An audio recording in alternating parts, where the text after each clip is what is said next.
ஒரு 150 பேரை கூப்பிட்டு உங்களுக்கு ஒரு இந்த மோட்டிவேஷன் ப்ரோக்ராம் இன்ஸ்பயர் கொடுத்துருக்காங்க. உண்மையிலே வந்து நீங்கள் இந்த கல்லூரிக்கு தான் நீங்கள் நன்றி சொல்ல வேண்டும். அதில் இந்த முதல்வருக்கு நன்றி சொல்ல வேண்டும், மீனாட்சி சொல்ல வேண்டும். அதை விட இந்த மத்திய அரசாங்கம் டிஎஸ்டி இருக்குவார், அந்த டிஎஸ்டி இந்த டிஎஸ்டி இந்த மாதிரி ப்ரோக்ராமில் கிட்டத்தட்ட நிறைய ப்ரோக்ராம் நான் வந்து இந்த தலைப்புகளில் நிறைய சயின்ஸ் மோட்டிவேஷன் பண்ணியிருக்கோம். எங்களுக்கு ரொம்ப அதாவது பள்ளி மாணவர்களை சந்திக்கும் பொழுதெல்லாம் நீங்கள் உங்களை நினைவுலாம் டாக்டர், நமக்கு டாக்டர் மட்டும்தான் இருக்குது ப்ரொஃபஷன் இருக்குது, இன்ஜினியரிங் மட்டும்தான் ப்ரொஃபஷன் இருக்குது, வேறு உலகத்தில் எதுவுமே கிடையாது. எல்லாரும் பாட்னி படிக்கும்போது உங்கள்கிட்ட சொல்லியிருப்பாங்க, பூவை பிச்சு பிச்சு காமிச்சிருப்பாங்க, இது பெட்டல்ஸு, இது செப்பல்ஸு, அதை சொல்லி கொடுத்துருப்பாங்க, இது கிராஸ் செக்ஷன் எடுப்பாங்க. அதை விட இந்த செக்ஷன் எடுத்து சொல்லி கொடுக்கும்போதெல்லாம் எனக்கு நிறைய பேர் என்னுடைய படித்த மாணவர்கள்லாம் கெமிஸ்ட்ரி ஜுவாலஜி படிக்கும் போது மற்ற மாணவர்கள்லாம் பார்த்து எங்களை பார்த்து சிரிப்பாங்க. ஏன்னா நீ எந்தெந்த வாழைக்காய்க்கு பஜ்ஜி போடுற மாதிரி சீவிக்கிட்டு இருக்கேன் அவங்க சொல்லுவா கேட்குறாங்க. பாட்னி படித்தா வேற ஒன்றும் இல்லை, இந்த ஜிப்ஸ் போடுறது இது எடுப்பாங்க பாருங்க, எது இல்லை பஜ்ஜி போடுறது, அது உண்மையில் நான் சொன்னேன் அவங்கள்ட்ட, ஏய் நீ ஒரு வாழைக்காயில நறுக்கினா உனக்கு ஒரு பஜ்ஜி கூட போட முடியாது, உனக்கு நறுக்க தெரியாது. அதை பாட்னி படித்தா வாழைக்காய் என்னது பஜ்ஜி போடுறேன்னா அந்த அளவுக்கு வந்து தின் செக்ஷன் எடுக்கக்கூடியதெல்லாம் அவனுக்கு தான் தெரியும் அப்படின்னு சொல்லுவோம். அது மாதிரி எந்த ப்ரொஃபஷன் இருக்கோ அந்த ப்ரொஃபஷன் நம்ம வந்து அது முன்னேறலாம். இந்த கதையெல்லாம் பார்க்கும்போது எனக்கு ஒரு சின்ன ஒரு ஞாபகம், சயின்ஸை பற்றி நான் சொல்லிட்டு இருக்கும்போது ஆல்பர்ட் ஐன்ஸ்டீன் பற்றி கேள்விப்பட்டிருக்கீங்க. ஆல்பர்ட் ஐன்ஸ்டீன் வந்து பெரிய நோபல் பரிசு பெற்றவர், நோபல் லாரன்ட், அவர் தெரியும். அவர் தியரி ஆஃப் ரிலேட்டிவிட்டி அப்படிங்கிற தியரியை கண்டுபிடிச்சிட்டு அமெரிக்காவில் இருக்கக்கூடிய பல்கலைக்கழகத்துக்கு எல்லா பல்கலைக்கழகத்துக்கும் போய் அவர் அந்த தியரியை வந்து எங்களை மாதிரி சயின்ஸ் டெவலப் பண்ணிட்டு படம் இருக்காங்க. அது மாதிரி ஒவ்வொரு பல்கலைக்கழகம் பண்ணி பேசிட்டே வர்றாரு. அப்போ ஒரு நாள் சிகாகோ பல்கலைக்கழகத்துக்கு போகிறார். போகும்பொழுது கரெக்டாக ஒரு 5 கிலோமீட்டருக்கு முன்னாடி இந்த ஓமந்தூர்னு வச்சுக்கங்களேன், அந்த ஓமந்தூர் மாதிரி ஒரு ஊர் பக்கத்தில் அல்லது துறையூர் பக்கம்னு வச்சுக்கங்களேன், அங்கே போகும்போது அந்த டிரைவர் வந்து என்ன செய்யறாரு, அந்த காரை நிப்பாட்டிட்டு பின்னாடி வந்து அந்த காரை கதவை திறந்து ஆல்பர்ட் ஐன்ஸ்டீன் கூப்பிட்றாரு. இப்போ இந்த மாதிரி ஆல்பர்ட் ஐன்ஸ்டீன் ஃபுல் ஷூட் போட்டு உட்காந்துருக்காரு. அவர் வெளியில் கூப்பிட்றாரு, நீ வெளியில் வா அப்படின்னாரு. ஆல்பர்ட் ஐன்ஸ்டீன் கேட்குறாரு, எதுக்கு அப்படின்னு கேட்குறாரு. டெய்லி நீ ஒவ்வொரு யூனிவர்சிட்டியாக போய் இதே தியரி ஆஃப் ரிலேட்டிவிட்டி கதையை, நீ நோபல் பரிசு வாங்குற கதையை எல்லா இடமும் சொல்லிக்கிட்டே இருக்கிற, இன்னைக்கு ஒரு சேஞ்ச் அப்படின்னாரு. உடனே ஆல்பர்ட் ஐன்ஸ்டீன் என்ன சேஞ்ச் பண்ண போற, இன்னைக்கு நான் வந்து என்னது ஐன்ஸ்டீனை மாற போறேன், நீ எனக்கு டிரைவரா வா அப்படின்னு சொல்லிட்டு என்ன சொல்ல, சரி மாத்திக்கிறோம். ஆனால் அப்போ சொல்றாரு, இந்த சினிமாவில் சொன்ன மாதிரி அங்கே ஏதாவது விபரீதம் நடந்துச்சுன்னா ஏதாவது இருந்துச்சு அது நான் பொறுப்பு இல்லை அப்படின்னு சொல்லி ஐன்ஸ்டீன் சொல்றாரு. இல்லை அக்கடை சூடு அப்படின்னு சொல்லிட்டு நீ அங்கே வந்து பாரு, நீ நேரு மெமோரியல் காலேஜ் வந்து பாரு அப்படிங்கிறாரு. அப்போ சொல்றாரு, இல்லை அங்கே வரவங்க எல்லாருமே ஒரு வில்லங்கமான ஸ்டூடெண்ட்ஸ், நிறைய பேர் +2 ஸ்டூடெண்ட்ஸ், நிறைய பேர் நிறைய ஆளுங்க இருக்காங்க, நிறைய கேள்விலாம் கேட்பாங்க, அதனால பார்த்துக்கோ, அல்ல அதுக்கெல்லாம் பயப்பட நான் வர்றேன் அப்படின்னு சொல்லிட்டு என்ன ஆல்பர்ட் ஐன்ஸ்டீன் ஒரு ட்ரெஸ்ஸை எடுத்து யாருங்க அந்த டிரைவர்கிட்ட கொடுத்துறாரு. உடனே அந்த டிரைவர் ட்ரெஸ் தூக்கி ஆல்பர்ட் ஐன்ஸ்டீன் மாட்டிக்கிட்டு என்ன அந்த சிகாகோ யூனிவர்சிட்டிக்கு போறாங்க. இந்த மாதிரி யூனிவர்சிட்டிக்குள்ள நுழைஞ்ச உடனே அந்த டிரைவர் யாரு, ஆல்பர்ட் ஐன்ஸ்டீனுக்கு ட்ரெஸ்ல அப்படி இருக்கவர் போய் ஒரு போய் அந்த காலத்துல வந்து இந்த மாதிரி நீங்க சொன்னார் சார் சொன்னார் பாருங்க, நம்ம தம்பி அழகா சொன்னார், இந்த மாதிரி ஸ்லைட்ஸ்லாம் போட்டு பேசுறது அதெல்லாம் அந்த காலத்துல சாக் பீஸ் பிளாக் போர்டு தான். அதுல போய் அந்த டிரைவர் போய் அந்த தியரி ஆஃப் ரிலேட்டிவிட்டியை வந்து அந்த நோபல் பரிசு வாங்கின கான்செப்டை கிட்டத்தட்ட 1 மணி நேரம் வந்து 6 மணியா அந்த டிரைவர் எடுக்கிறார். 6 மணியா, அதாவது யாரும் கூட்டத்தில் இருக்கிறவங்கள மாதிரி யாருமே சந்தேகம் விடாம அழகா அந்த தீரம் ஒன்னால தீரம் சொல்லுவாங்க, ஸ்டெப் பை ஸ்டெப்பா போட்டு காமிச்சு இப்படிதான் அப்படின்னு சொல்லி முடிச்சுட்டு வந்து அந்த அமெரிக்கன் ஸ்டைல அந்த போடியத்துக்கு முன்னாடி அந்த டிரைவர் எனி கொஸ்டின்ஸ் அப்படிங்கிறார். வெரி போல்டு அப்படி அந்த எனி கொஸ்டின்ஸ் அப்படின்னு சொன்ன உடனே கொஸ்டின்ஸ் எல்லாம் நிறைய அங்கிருந்து நிறைய பேர் கொஸ்டின் மெனி கொஸ்டின்ஸ் அப்படி கேட்டுட்டே இருக்காங்க. அப்ப தம்பி ஒரு பயோடெக்னாலஜி இருக்காரு பாருங்க, அவர் மாதிரி ஒருத்தர் டக்கு எந்திரிச்சு என்ன சொல்றாங்க, ஒரு சின்ன பேசிக் கொஸ்டின் அந்த தியரிட்டியில் வரக்கூடிய ஃபண்டமெண்டல் கொஸ்டினை ஒன்று அவர் கேட்டார். இவர் மாதிரி ஒருத்தர் கேட்கவும் அந்த டிரைவர் என்ன சொல்றாரு, ஆஹா மாட்டிக்கிட்டோம், நம்ம 5 கிலோமீட்டருக்கு முன்னாடியே ஓமந்தூர்ல வச்ச நிப்பாட்டும் போதே சொன்னாரு, அங்க ஏதாவது நடந்தா விவரிடம் இருந்தால் அதுக்கு நான் பொறுப்பு இல்லைன்னு சொன்னாரு ஐன்ஸ்டீன், நம்ம தப்பு பண்ணிட்டோமே, எப்படி சொல்ல போறோம் அப்படின்னு சொல்லிட்டு 1 நிமிஷம் ஃபிராக்ஷன் ஆஃப் செகண்ட் அப்படின்னு. இதெல்லாம் ஒரு கேள்வி, இந்த கேள்வியை நீ என்கிட்ட கேட்கிற தம்பி அப்படின்னு சொல்லி என் டிரைவர் ஆன்சர் பண்ணுவாயா அப்படின்னு சொல்லிட்டு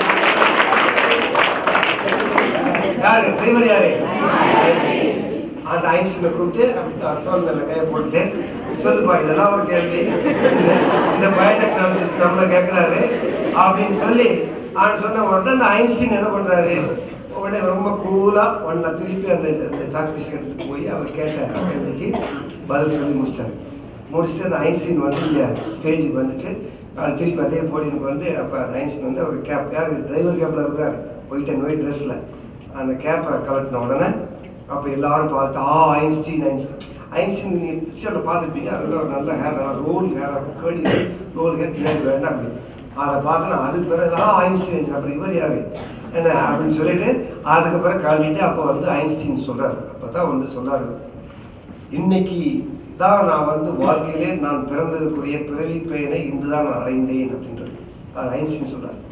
எப்படி அப்படின்னா, நான் வாங்கின நோபல் பரிசுக்கு இன்றுதான் நான் தகுதி உடையவனானேன். அந்த நோபல் பரிசு வாங்கினதுக்கு இன்னைக்கு தான் எனக்கு ஒரு அங்கீகாரம் கிடைத்திருக்கிறது, நான் தகுதி உடையவனானேன். நம்பர் 1. நம்பர் 2, இன்னைக்கு சந்தோஷம் ஏன்னா என்னுடைய தியரி நான் கண்டுபிடிச்ச அந்த நோபல் இது ஒரு பாமர மனிதன் யாருக்கு, ஒரு டிரைவருக்கும் போய் சேர்ந்திருக்கு. அதனால இன்னைக்கு வந்து என்னது எனக்கு இன்னைக்கு ரெண்டு நிகழ்ச்சிகளை நான் வந்து பெரும் மகிழ்ச்சி அடைகிறேன் அப்படின்னு சொல்லிட்டு ஆரம்பிச்சான். ஸோ ஏன் நான் சொல்றேன்னா, இன்னைக்கு என் டிரைவர் வரல, நான் வாடகை காரில் வந்தேன். இன்னைக்கு உண்மையிலேயே என் டிரைவர் வந்திருக்காருன்னா அவர் நீ ஈஸியா இருக்கும் போது இதே மாதிரி நிறைய மீட்டிங்ல இந்த சயின்ஸை வளர்க்கணும் அங்கேயும் பேசிட்டீங்க. இந்த புத்தனாம்பட்டி காலேஜ்ல போய் இதேதான் பேச போறீங்க, நீங்க உட்காருங்க நான் பேசுறேன் அப்படின்னு என் டிரைவர் வந்து பேசிட்டு போற நல்லதா நீங்க கூட்டு வரல இன்னைக்கு வாடகை college. So why I'm telling all this science. The science always leads to the அந்த மாதிரி இந்த மாதிரியான ஒரு நிகழ்ச்சிகள் எல்லாம் உங்களோட வாழ்க்கையில் இருக்கிறது. என்ன அப்படின்னா, மாணவர்கள் நீங்கள் உங்கள் வாழ்வில் என்ன செய்யணும் அப்படின்னா, கரிகாலன் கேள்விப்பட்டிருக்கீங்க. கரிகாலன் முடியாது என்று நினைத்திருந்தால் தமிழ்நாட்டில் கல்லணை கிடையாது. பிரிட்டிஷ் ஏகாதிபத்தியத்தை எதிர்க்க முடியாது என்று காந்தியடிகளும் சுதந்திர போராட்ட வீரர்களும் நினைத்திருந்தால் நமக்கு சுதந்திரம் கிடைத்திருக்காங்க. கல்பனா சாவ்லா முடியாது என்று நினைத்திருந்தால் விண்ணில் பறந்திருக்க முடியாது. பென்னிகுக் பெரியார் டேம் அவர் நினைத்திருந்தால் பெரியார் அணை உருவாகி இருக்க முடியாது. சி சுப்பிரமணியம் MS சுவாமிநாதன் கேள்விப்பட்டிருக்கீங்க. இவங்க 2 பேரும் நினைத்திருந்தால் என்னது இன்னைக்கு ஒரு கிரீன் ரெவல்யூஷன் வந்திருக்காங்க. விக்ரம் சாராபாய் முடியாது நினைத்திருந்தால் இன்று செயற்கைக்கோள் வந்திருக்காங்க. ஸோ இது ஏன் சர் சி ராமன் நினைத்திருந்தால் ராமன் விளைவு ராமன் எஃபெக்ட் எது அந்த நிகழ்ச்சி நடந்திருக்காது. ஸோ ஏன் சொல்ல எல்லாம் முடியாது என்று நினைத்திருந்தால் எதுவும் முடியாது. ஏன்னால் எல்லாம் உங்களால் முடியும், உங்களால் தான் முடியும், உங்களால் மட்டுமே முடியும். அதனால் முடியாது என்ற நோய் நம்மிடம் பல பேரிடம் அந்த ஆரம்ப காலத்தில் இருக்கும். அது ஒரு நோய். அந்த நோயை எனது இந்த வருடத்தில் இந்த காலத்தில் பருவத்தில் இதை நிச்சயமாக இதை நீங்கள் நினைத்தால் எல்லாம் முடியும். உண்மையிலே அதான் சொல்றோம். நாங்கள் எல்லா இடத்துலையும் சொல்லும் போது இந்த +2 படிக்கிற 2 வருடம் பார்த்தீங்கன்னா, அந்த 2 வருடத்தில் நீங்கள் படிக்கக்கூடிய படிப்பு கிட்டத்தட்ட உங்களுடைய வாழ்க்கை 2 தலைமுறைக்கு உங்கள் தலைமுறை, உங்களுக்கு பின்னால் வரக்கூடிய தலைமுறை, 2 தலைமுறைக்கு எடுத்து செல்லக்கூடிய அந்த வாய்ப்புகள், வசதிகள், அந்த எடுத்து செல்லக்கூடியதான் சொல்றாங்க ஒரு தலைமுறை கவசம் அப்படின்னு சொல்லுவோம். என்னது நீங்க படிக்கக்கூடிய இந்த 2 வருட படிப்பு வந்து ஒரு தலைமுறை கவசம், ஹெல்மெட். இந்த சரியான நேரத்தில் நீங்கள் தீர்மானித்தால் இன்னும் படிக்க வேண்டும், இந்த ப்ரொஃபஷன் எடுக்க வேண்டும், இந்த சயின்ஸில் எடுக்கணும் அப்படின்னு நினைச்சா நிச்சயம் அது நடக்கும். அது முடியும், முடியாது ஒன்றுமில்லை, அதை எடுக்கணும். இதற்கும் ஒரு கதை முடியாது என்று நினைத்திருந்தா அப்படின்னு ஒரு கொஸ்டின் மார்க் அப்படி சொல்லும் போது அப்துல் கலாம் கேள்விப்பட்டிருப்பீங்க. அவர் எனக்கு ரொம்ப நெருங்கிய நண்பர். நான் டெல்லிக்கு போகும்போதெல்லாம் அடிக்கடி பார்க்கக்கூடிய வாய்ப்புகள் எனக்கு உண்டு. நானே விரும்பி போய் பார்ப்பேன். நான் சேலத்தில் பெரியார் பல்கலைக்கழகத்தில் இருக்கும்போதும் அவரை கூப்பிட்டு வந்திருக்கேன். கூப்பிட்டு வந்து எனக்கு என்ன சந்தோஷம்னா, எங்கள் பல்கலைக்கழகத்தில் இருக்கக்கூடிய ஆசிரியர் பெருமக்களுடைய குழந்தைகள் +2ல அதிக மார்க் வாங்கினவங்கெல்லாம் தேர்ந்தெடுத்து அது அவரை வச்சு என்னது அப்துல் கலாம் வச்சு அவங்களுக்கு விருது கொடுத்து என்னது கௌரவிக்கக்கூடிய வாய்ப்புகள்லாம் நான் ஏற்படுத்தி கொடுத்தேன் பெரியார் பல்கலைக்கழகத்துக்கு. அப்போ ஒரு நாள் நான் டெல்லியில் அவர் வீட்டில் இருக்கும் பொழுது பேசிட்டு இருக்கும்போது அப்போ நிறைய அவங்கள மாதிரி ஒரு 150 மாணவர்கள் அந்த உள்ள வந்தாங்க. உடனே அப்போ அவர் கேட்டேன், என்னது நீங்கள் கொஞ்ச நேரம் என்ன சொன்னார் துணைவேந்தர், என்ன சொன்னார் துணைவேந்தர் அவர்களே கொஞ்சம் நீங்கள் வெயிட் பண்ணுங்க, இந்த மாணவர்கள் வந்துருக்கிறாங்க அப்படி பார்த்துட்டு வரேன் அப்படின்னு சொன்னேன். அப்போ சொல்லும் பொழுது என்ன எதுக்கு அப்படின்னு கேட்டேன். இல்லை எனக்கு ஒவ்வொரு வாரமும் ஒரு 200 மாணவர்களை ஒவ்வொரு மாநிலத்திலும் இருந்து அழைத்து வந்து ஏன்னா அவர்களுடன் நான் இந்த மாதிரி விஷயங்கள்லாம் பேசுவேன், அவங்களுடைய விருப்பங்கள் என்ன, அவங்களுடைய வருங்காலத்தில் என்னவாக வேண்டும் என்பதெல்லாம் கேட்பேன், அவங்களுக்கு நான் மோட்டிவேஷன் இப்போ இன்ஸ்பயர் பண்ணுறோம், அது மாதிரி அவரை நான் இன்ஸ்பயர் பண்ணுவேன் அப்படின்னு சொன்னேன், அவங்களை மோட்டிவேட் பண்ணுவேன்னு சொன்னேன். அப்போ சொல்லி முடிச்சுட்டு போயிட்டார். போயிட்டு வந்ததுக்கு பிறகு அந்த கதையை என்கிட்ட சொன்னார். ரொம்ப நாள் கழிச்சு அது பிறகு அந்த கதைகள் சொன்னார். அப்போ சொன்னதை பார்த்தீங்கன்னா உண்மையில ஸ்ரீகாந்த் அப்படிங்கிற ஒரு மாணவன், இந்த கதையை நீங்கள் இதை கேள்விப்பட்டீங்கன்னா தெரியல. ஸ்ரீகாந்த் உங்களை மாதிரி ஒரு மாணவன் 9th ஸ்டாண்டர்ட் மாணவன் எங்கிருந்து ஆந்திராவில் இருந்து ஒரு ரிமோட் வில்லேஜில் ஒரு ட்ரைபல் செட்டில்மெண்ட் மலைவாழ் இனத்தை சேர்ந்த மலையில் இருக்கக்கூடிய ஒரு மாணவன் 9th ஸ்டாண்டர்ட் படிக்கக்கூடிய மாணவன் ஸ்ரீகாந்த் மாணவன் அவரை பார்த்தான். அவர் அப்படியே என்ன மாதிரி கேட்டுட்டே இருக்காரு, நீங்க என்னவா போறீங்க என்னவா போறீங்க கேட்டுட்டு இருக்காரு. அப்ப அந்த பையன் அவன் சொன்ன வார்த்தை அவர் அப்படியே சிரித்து விட்டு ஒவ்வொருத்தரும் இதே மாதிரி நான் டாக்டராக போறேன், ஐஏஎஸ் ஆக போறேன், ஐபிஎஸ் ஆக போறேன், இன்ஜினியர் ஆக போறேன். அந்த பையன் மட்டும் எழுந்திரிச்சு எந்திரிச்ச உடனே அவர் கூட ஒரு ஆள் தூக்கி விட்டார். கிளாஸ் போட்டு கூலிங் கிளாஸ் அந்த பையன் போட்டுட்டான். கூலிங் கிளாஸ் போட்டவர் பக்கத்தில் இருக்க தூக்கி விட்டு சொல்லுப்பா நீ என்னவா விரும்புறாரு. அவன் சொன்னா நான் பார்வையற்ற இந்திய முதல் குடிமகனாக நான் வர விரும்புகிறேன் அப்படின்னு சொன்னான். அவன்கிட்ட நானும் உங்களை மாதிரி ஒரு பிரசிடெண்டா வரணும் அப்படின்னா அதுக்கு பிறகு பார்வையிட்டேன்னு சொல்றியா சொன்ன உடனே அவன் கண்ணாடி காட்டி பார்த்து வந்திருக்கான். உண்மையிலேயே பார்வையிட்ட அந்த 9th படிக்க மாணவ அவனுடைய விருப்பத்தை பாருங்க. நானும் உங்களை மாதிரி ஒரு என்னது பிரசிடென்ட் ஆஃப் தி இந்தியா வரணும், ஒரு பார்வையற்ற முதல் இந்திய குடிமகனாக வர வேண்டும் எனக்கு ஆசைகள் தன்னம்பிக்கை பாருங்க. அந்த 9th ஸ்டாண்டர்ட்ல அவர் பார்த்த உடனே அப்படி மனம் எழுதுட்டார். ஒரு ஸ்டூடெண்ட் நம்மளாம் நீங்களா கேட்டா என்ன சொல்லுவீங்க, அவர் தான் துணிஞ்சு பயோடெக்னாலஜி சொன்னார். எத்தனை பேர் நம்ம சொல்றோம் நான் சயின்ஸ் பண்ண போறேன், நான் பாட்னி படிக்க போறேன், நான் சயின்டிஸ்ட் ஆக போறேன் அப்படின்னு சொல்லி அந்த பையன் வந்துச்சுன்னா எனக்கு சந்தோஷம். உடனே சரி உன்னுடைய ஆசையை நான் நிறைவேற்றி வைக்கிறேன், ஆனால் என்னால் முடியுமா அப்படிங்கிற அப்படியே கண் அப்படி கடைபிடிச்சு சரின்னு சொல்லி பையன் திரும்பி போயிட்டான். போனதுக்கு அப்புறம் 9th ஸ்டாண்டர்ட் முடிச்சதுக்கு பிறகு அவர் அவனுக்கு சொல்லி விட்டது, உனக்கு தன்னம்பிக்கை இருந்தால் நீ எல்லாத்தையும் முயற்சி எடுத்தா நிச்சயம் நீ வருவை அவனுக்கு போயிட்டு வர சொல்றாரு. பையன் அவனுக்கு ரொம்ப சந்தோஷம். பார்வையற்ற பையன் நேரம் ஆந்திராவுக்கு போறான். 9th முடிச்சுட்டான். 10th படிக்கிறான். அந்த படிப்பு அந்த சூழ்நிலையில படிச்சு 95% இந்த 10th வாங்குறான். அந்த ஸ்டேட் அந்த ரீஜனுக்கே ஒரு பார்வையற்றவன், அது மிகவும் மிகவும் பின்தங்கிய ஒரு மலைவாழ் ஜாதியை எடுத்து சொன்ன அந்த பையன் 95% வாங்கிட்டு அவருக்கு கடிதம் எழுதுகிறான். நான் அந்த மாதிரி 95% வாங்கிட்டேன். சரி நீ போய் அங்கே இந்த ப்ரீ யூனிவர்சிட்டி கிளாஸ் மாதிரி அங்கே அந்த கிளாஸ் 2 years அது போய் சேர்ந்தது. அதில் படிக்கிறான். 98% மேத்தமெட்டிக்ஸ் படிக்கிறான். 98% வாங்க முடிச்சுட்டு அவருடைய ஆசை என்ன தெரியுமா உங்களுக்கு, யாருக்குமே இல்லாத நான் பாஸ்டன்ல அமெரிக்காவில் இந்த மேசக்யூஸ் இன்ஸ்டிடியூட் ஆஃப் டெக்னாலஜி இருக்கு, MIT நான் படிக்கணும், எனக்கு சீட்டு வாங்கி கொடுங்கிறான். அப்துல் கலாம் கடிதம் எழுதுறான். அதை பார்த்துட்டு என்னப்பா இது நீ உன்னுடைய இதெல்லாம் என்னால் புரிஞ்சுக்கவே முடியலையே அப்படின்னு சொல்லிட்டு என்ன சொல்றாரு, நிச்சயம் அதுக்கு நான் ஏற்பாடு பண்றேன்னு சொல்லிட்டு இங்க இருந்து பாஸ்டன் கூப்பிட்டு மேசக்யூஸ் கூப்பிட்டாரு. நாங்கள் நல்லா படிக்கிற நல்லா அதாவது கண்ணுடைய ஸ்டூடெண்ட்ஸ் கூட நிறைய பேருக்கு பல நாடுகள் ஸ்டூடெண்ட்ஸுக்கு இந்த அட்மிஷன் கொடுக்க முடியாது, என்ட்ரன்ஸ் டெஸ்ட் இருக்கு, பாஸ் பண்ணணும், இதெல்லாம் முடியுமா அப்படின்னு சொல்லி அங்க உள்ள அந்த டைரக்டர் சொல்றாரு, எங்க பையன் முடியும், எங்க இந்தியாவில் இருக்கக்கூடிய பையன் இதை செய்வான் அப்படின்னு சொல்றாரு. யார் அப்துல் கலாம் சொல்றாரு. சொல்லி முடிச்சதுக்கு பிறகு அந்த பையனை தயார் பண்றாரு. விதியை தளர்த்தி அவங்க என்ன பண்றாரு, விதியை தளர்க்கிறோம், இந்த பையனை நான் கொடுக்குறோம், provided he has to pass in the entrance examination அப்படின்னு இங்க இருந்துகிட்டே டெஸ்ட் எழுதுறான். யாரும் நம்ப மாட்டீங்க, கிட்டத்தட்ட வேர்ல்டு லெவலில் அத்தனை லட்சக்கணக்கில் இருக்கக்கூடிய மாணவர்கள்ல அவன் 4வது இடம்.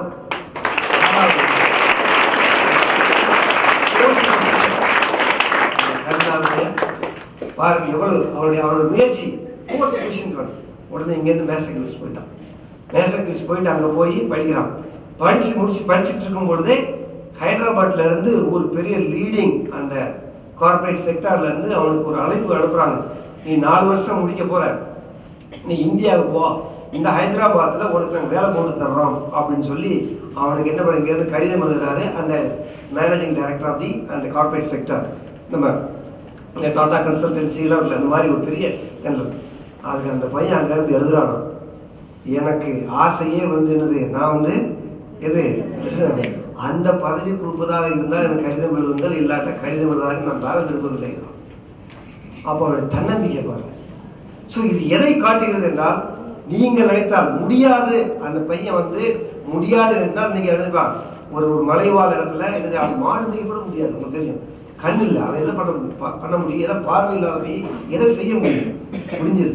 ஸோ முடியாது என்று நினைத்தால் அவனால் இது மேசக்யூஸ் போயிருக்க முடியாது.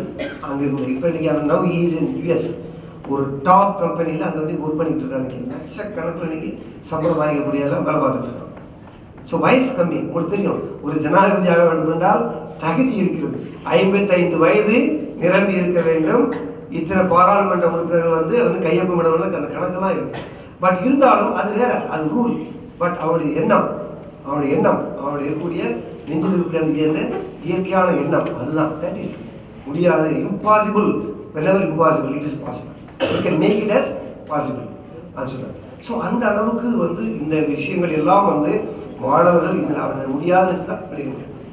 அதே மாதிரி தான் வந்து அவருடைய வாழ்க்கையில இன்னும் அவர் அப்துல் கலாம் கதைகள் பார்த்தீங்கன்னா, நீங்க அவரோட பேசும்போதுலாம் எனக்கு நிறைய டைம்ல வந்து அந்த போரடிக்கிறதே தெரியாது. அந்த அளவுக்கு ஒரு டிரைவர் அவர்கிட்ட வேலை பார்த்துட்டு இருக்கான். யார்கிட்ட? அப்துல் கலாம் சார்கிட்ட. ஹைதராபாத்ல அவர் வந்து வேலை பார்த்துட்டு டிஆர்டிஎல் லேபரேட்டரியில அவர் வேலை பார்த்துட்டு இருக்கும்போது ஒரு டிரைவர், கதிரேசன் ஒரு டிரைவர், அந்த டிரைவர் வந்து இவர் கொஞ்சம் ஆபீஸ்ல கொண்டு விட்டுட்டு திருப்பி உள்ள வரும்போது திருப்பி பாப்பாரா அவன் பையன் அந்த இதுல உட்காந்து ஜீப்லயே உட்காந்து அந்த புஸ்தகம் படிச்சுட்டு இருக்கான். திருப்பி வந்து என்ன பண்ணிட்டு இருக்கேன்னு கேட்டார். நீங்க டிரைவர் என்ன பண்ணிட்டு இருக்க? எனக்கு கதை புஸ்தகம் படிக்கிறியாப்பா அப்படின்னு கேட்டார். இல்லைங்கய்யா, தமிழ்காரன் கதிரேசன் அவர்கிட்ட வேலை பார்த்த டிரைவர். இல்லைங்கய்யா, நான் வந்து கரஸ்பாண்டன்ஸ்ல நான் வந்து படிச்சுட்டு இருக்கேன். என்ன படிச்சுட்டு இருக்கேன்? ஃபவுண்டேஷன் கோர்ஸ்னு உண்டு, அது +2 ஈக்குவல், அந்த மாதிரி அதை படிச்சுட்டு இருக்கேன். சரி நீ படி அப்படின்னு சார் முடிச்சுட்டான், பாஸ் பண்ணிட்டான். அதுக்கு பிறகு என்ன பண்ணாரு உங்களுக்கு? அதே டிரைவரு நான் பிஏ படிக்கணும்னு நினைக்கிறேன். சரி வா அப்படின்னு சொல்லிட்டு மதுரை காமராஜர் பல்கலைக்கழகத்துல அஞ்சல் வழியில பிஏ படின்னு சொல்லி அவன் பிஏ சேர்த்து விடுறாரு. அந்த டிரைவர் பிஏ முடிக்கிறான். பிஏ முடிச்சதுக்கு பிறகு அவர் என்ன, அப்துல் கலாம் வந்து அந்த டயத்துல வந்து அவர் நேரம் வந்து ஜனாதிபதியா அங்க போயிட்டார். இவன் என்ன பண்ண, அந்த டிரைவர் அங்க இருந்துகிட்டு ஹைதராபாத்ல இருந்துகிட்டு எம்ஏ கரஸ்பாண்டன்ஸ்ல முடிச்சு, அதுக்கு பிறகு பொலிட்டிக்கல் சயின்ஸ்ல மதுரை காமராஜர் பல்கலைக்கழகத்துல பிஹெச்டி முடிச்சு வாங்கி இன்னைக்கு அவன் வந்து இன்னைக்கு திரும்ப உங்களுக்கு ஒரு கவர்மெண்ட் காலேஜில் இன்னைக்கு வந்து அசோசியேட் ப்ரொஃபஸர் வேலை பார்த்துட்டு இருக்காரு மதுரையில். ஒரு டிரைவர் நம்மளால முடியாது நினைச்சுட்டா என்ன ஆயிருக்கும், அவன் இந்த டிரைவர் தான் பார்த்துட்டு இருப்பான், அந்த கண்டக்டரா போயிருப்பான், இல்லை கவர்மெண்ட்ல எங்க. ஸோ முடியாது என்று அந்த கதிரேசன் நினைச்சார் முடியும். அதனால சொல்றேன், நம் உலகத்துல வந்து நாம் நினைப்பது எதுவாக இருந்தாலும் நிச்சயம் இந்த விஞ்ஞான உலகத்துல வந்து நிறைய விஷயங்கள் வந்து உங்களை எதிர்பார்த்து கொண்டிருக்கின்றன. 125 கோடி மக்கள் இருக்கக்கூடிய இந்த உலகத்துல, இது இந்தியாவுடைய மக்கள் தொகையில உங்களுடைய எதிர்பார்ப்புகள் இந்த மண்ணில் அதிகம் எதிர்பார்த்து கொண்டிருக்கின்றோம். அதுல சில விஷயங்களை மட்டும் நான் உங்களுக்கு சொல்லிடுறேன்.